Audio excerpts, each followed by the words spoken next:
Sales Crunch. Learn more, earn more.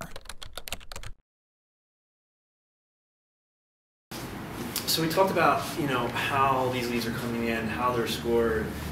So once, a salesperson comes in the morning and they have confidence that they're qualified people that are ready to have a conversation with them. What is the process? How many times do they reach out to that person? How long does it take? And how many times do they reach out to them before they give up? How many times is enough, and how many times is too much? And how do you figure that out? Well, we do a couple of things. One, we know a little bit about our inbound volume and what times a day. So before we even put people on the phones, we want to know how many people we need on the phones at any point in the day. And so there are particular times that we've looked at the day and the flow of leads throughout the day on when things are higher and lower to make sure we're appropriately staffed for those periods of time. What's the process that the sales rep goes by, right? So yeah. Is there a way for them to figure out, are leads coming in, besides the leads that came in overnight, is there a way for them, there's a classic, if you read anything from Inside Sales, there's this huge drop off from, if you can call a person back within moments of them submitting a request, you're much more likely, 200% more likely to get them than even an hour later. Yeah, absolutely, yeah. So the first 5 minutes are key for us. And the way we focus on the first 5 minutes is through a couple of things. Because of the tight product integration, we know when people are on our site, which is really nice for us. So getting a real estate agent when they're behind a computer is so much better than getting a real estate agent in the field. Yeah. And the scary thing about that is, real estate agents work in the field a lot. Yeah. So when somebody is logged in, we have a pretty good way of telling, hey, give them a phone call right now. Those leads get prioritized in a sales rep's queue. Especially so being logged in, meaning they're logged in at Trulia.com, and they're looking at their listings or managing their account. Yep. Yeah. And what we've done also is, there's an accelerator in the sales queue when somebody is, what we call in our billing funnel. So anybody who at any point is, somewhere along the line in our billing funnel is high on our radar.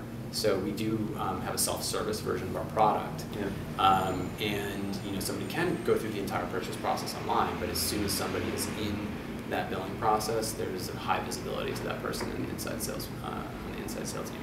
If they leave, they immediately get a phone call. Yeah. So if somebody tries to complete a purchase and they don't go through, their phone will ring in the next 2 minutes. And that's because that's sparking off of something in the process that dumps it into someone's visible screen and says... Yeah, we immediately, it's basically a task is assigned round robin style to our highest tier of inside sales reps. Got it.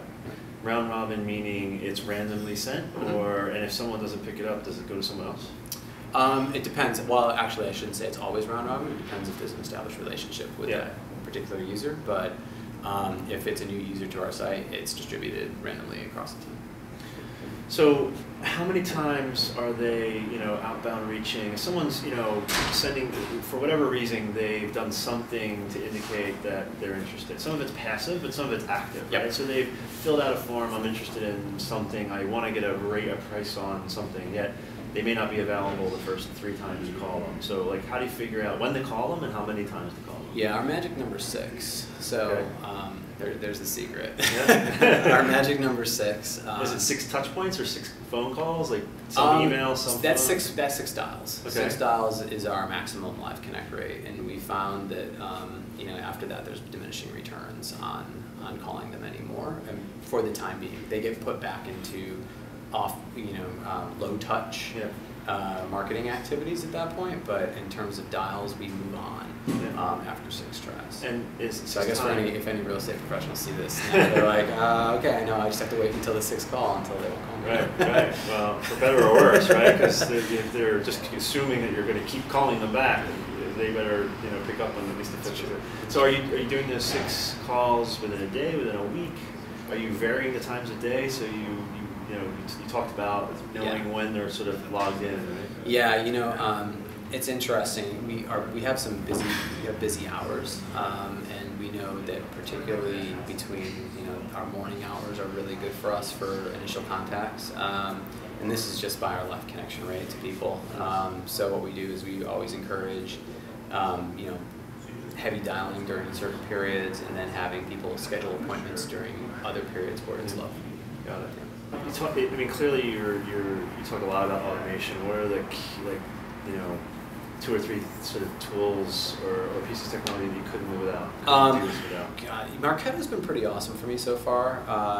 You know, I wish we have a small marketing team here, so we're not using it as all the power and the functionality of Marketo. The things I like about Marketo are the ability to quickly create landing pages, for example, outside of any sort of web designer or product release cycle. That's great for marketing. The integration with Salesforce is pretty nice as well. Just the way you have the ability to do, especially for a transactional type organization, Salesforce doesn't really hold up well for moving a lot of leads around very quickly. Marketo adds that extra layer where you can do a lot of mass manipulation of leads. So that's been a real asset for us. Microsoft Excel, because that's what I'm still doing all my analysis in these days, and so we're still a startup, and we're scrappy. So you know, when it comes to analytics and reporting, we're pushing a lot of Excel. Are you using any kind of predictive dialer on the outbound calls? Not yet. No, we haven't gotten there yet. We haven't.